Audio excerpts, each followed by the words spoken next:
Welcome to LFN News, a production of LFN Media, bringing you the latest in celebrity news, with specific analysis to keep you in the know of what is going on around you. For the past few months, R. Kelly has heard just one clear message for all his supporters that would like to see him free again, and that is holding the shoddy government system to account, after it became evident that his New York trial was not just wrongly managed, but was also beset with notable irregularities and illegalities that are themselves incriminating. Starting with his well-thought-out, and largely elaborative 15 minutes phone call to renowned vlogger, Storm Monroe, in January ahead of his Chicago sentencing. R. Kelly sought to let the whole world that cared to listen know that he was not going to keep quiet any longer, especially not about the injustices he was seeing plotted against him with no regard to the law whatsoever, stressing the valid fact that the law should not break the law. His message, largely hinged on the criminal actions of one Bureau of Prisons official who leaked up to 153 of his private call records while in the MCC ahead of, and during his New York trial that the government and entire justice system has chosen to conveniently turn a blind eye to, while Kelly languishes behind bars over mere allegations, to which the government actually failed to avail tangible evidence in support of their laughable theories.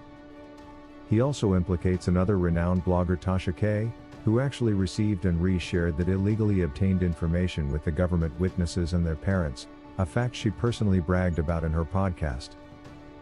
The Bureau of Prisons official has since retired and no charges have been filed against them. In his call, R. Kelly questions why a Bureau of Prisons official was allowed to get away with leaking his emails and phone calls, leading to scorned witnesses that lied on him on the witness stand. Kelly adds that there are search warrants from his case against Tasha that went nowhere and he demands to know why. R. Kelly then stresses in his second call to Storm that he seeks, not to rally people around him, but soberly convoy his frustration with our federal court system that we established in 1789 to serve the American people, and yet has now turned into a mere shadow of itself, going as far as breaking the very laws set in place to protect Americans, in a bid to incriminate Americans that they wish to bring down, a racket of sorts if I may say so. Later urging every single one of his supporters to personally write to the U.S. Department of Justice, Office of the Inspector General demanding for justice to be served in regards to that Bureau of Prisons official. Well, listen in for yourself and see what you have to do, if you surely wish for the King of R&B to earn his much-deserved freedom. 2019, I was arrested, of course. And in 2019, during the time I was being detained at the BOP, MCC, there was a disciplinary hearing officer that's like a judge in the prison that was accessing my records illegally. And she did it 153 times. She then shared that with a blogger, a YouTube blogger by the name of Tasha K. Tasha K mentioned that she shared all of my information with government witnesses' parents and government witnesses on her podcast. I didn't know anything about this until I was 3 weeks away from my verdict in New York. That Tasha K had shared my information with the government witness. The only thing I can say is that you're not supposed to do that. They're not supposed to be witnesses that's mad at you because they may have seen some emails and heard some phone calls between you and another woman. That is not how you're supposed to get your witnesses or have your witnesses. And that's what happened to me. When I found this out, I immediately let my attorneys know and they checked into it. Come to find out there was actually a search warrant done on the BOP officer. And they call her Officer A. It's 4 years later, and I still don't know who Officer A is. It's 4 years later, Officer A was never arrested.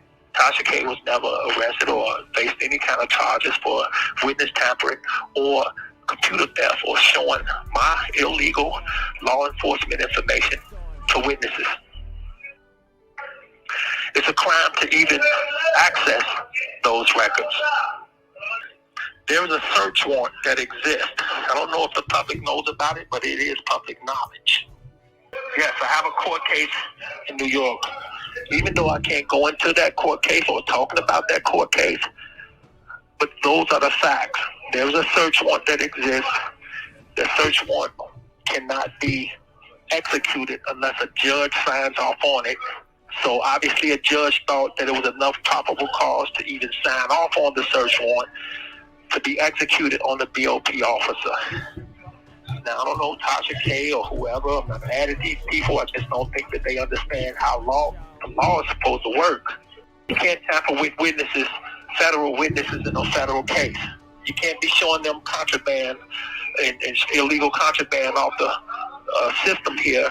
My private phone calls or my private emails or information.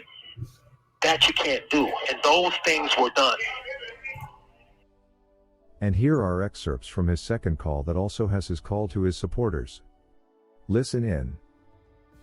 So yeah, man, that's, I know we've talked about this BOP officer a lot, and, it's the only thing that's on my mind. It's the only thing I can talk about because, those laws being broken, I feel, changed the course of my trial.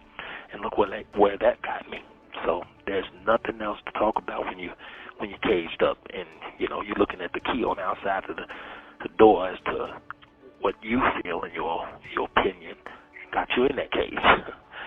No matter what nobody say, the laws were broken, and those laws that were broken by the law should be investigated. Any law, no matter who it is, any law that was broken should be investigated. That's the way the law works.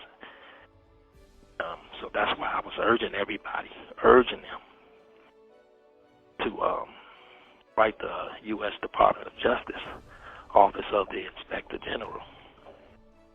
And I'm giving that address, which is 950 Pennsylvania Avenue, NW, Washington, D.C., 20530. And I'm also asking people to go to a link that a supporter set up for me. It's called justicerkelly.weebly.com. And if people go to that, the things they're going to see is already public. It's out there, So, and people can see for themselves. Well, you heard him. And by the way, you must know that by doing this, we are not just helping R. Kelly, but we could just as well be the new movement that will stand up for the rights of all that are being oppressed by the system for who they are, and this is wrong. Let's work together so we can see the rot in the justice system uprooted. Thank you for watching LFN News, a production of LFN Media, giving you another view of issues at hand. If you haven't yet, please subscribe, and hit the bell icon so you never miss any of our upcoming features. Also remember to share your comments in the comment section below.